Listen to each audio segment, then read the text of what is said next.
Hello. Today I'm here to talk to you about my past experiences with interacting with the deaf community. For the past few years, I've been teaching ASL classes.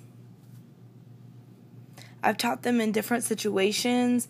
Sometimes I teach classes in college settings, sometimes it's private schools. It's always different.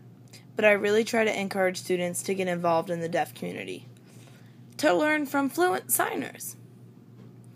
People in the deaf community are really encouraging. And what I mean by that is that hearing students that are in ASL 1 through 3, they're not skilled signers yet. But they need to go in and get involved in the deaf community. You can do that by going to Starbucks with deaf people or going to deaf events or deaf shows. That way you can develop the right etiquette with being involved in the deaf community. And by that way, then you won't feel so much pressure. This one time, me and this deaf woman were talking, and the two of us discussed how to develop this plan to help ASL students. Okay, are you ready? I'm going to talk about deaf community etiquette. Number 1. Deaf zones are signing zones. Let's just say you're in a room, and if there's a deaf or a hard of hearing person that's walking outside of the hallway, it's important to always be signing. It's just better that way. So that way if the deaf person, if the door's open and they're walking by and they happen to just look in, then they know what's going on. You're respecting them. They can look in and they know what's going on, and it makes them feel equal with you. If you're talking with a deaf or hard of hearing person and you're signing, it is important to keep your voices off and to only sign. Because if you're signing and talking at the same time, you develop a habit called simultaneous communication, which is also called syncomming. And if you're talking and signing at the same time, what can happen is your signing tends to just drop off and you lose skill. And it's not full focus signing.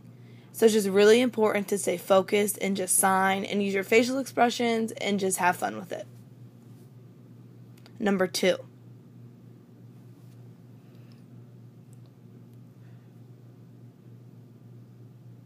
Facilitating lip reading. If you're sitting and talking with someone and that person asks you to please use your mouth more,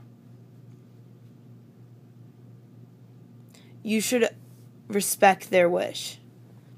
Use more mouth your words more, use more facial expressions. They ask you to do this because they might be lip reading you. Sometimes with newer signers, their signs can be a little bit confusing. They don't really know what they're doing yet. So if a deaf or hard of hearing person, if they're lip reading you, they can catch the words that you're trying to say, so that way it makes more sense and they know what you're saying. It's important to respect them. Like, yeah, okay, I will use more mouthing. I'll mouth my words and I'll use facial expressions. Okay, number 3. Respect conversational space. If 2 people are in this area and they're sitting and talking and signing, and you want to walk around to get out, but what happens if you can't just walk around them to get out? It's totally okay to just walk right through them to get to the door. And that's fine. You do not need to feel the need to crouch down. It's okay to just walk right by them while they're signing. Just sign, "Excuse me." You don't need to make eye contact with them. It's better just to proceed and just sign "Excuse me" and keep it going and just walk out the door. Number 4, initiating conversation. How do you really get someone's attention? There's a few different ways. It's important to be nice. You can tap their shoulder, just that small area of the shoulder right there. Or another way is you can wave your hand slightly at them and they'll look at you. Another way to get their attention is to tap your foot, and they will look up at you because they'll see it. What about a situation to where you're in a large group? What people tend to do is they'll flash the lights on and off. That way it gets the audience's attention and they know to look up at you so you can get ready, begin, and start. Number 5. Interaction versus intrusion.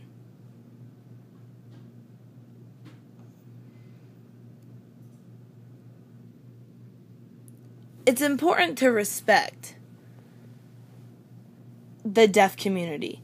As an ASL student, if you go into a deaf community and you go into deaf events, it's their interaction time. It's their deaf function. And if it could be ice cream or anything like that. And it's just nice. But for new signers, it's fun and it's exciting to go. But it's really important to respect the deaf community or hard of hearing community's time. Most of the time, deaf people, they can be extremely busy with family responsibilities. Some are in college. They just lead very busy lives. But if they have time to socialize and interact, they really enjoy themselves. They love to sit and chat. Codas will get together and have conversations. They really cherish their time together as a community.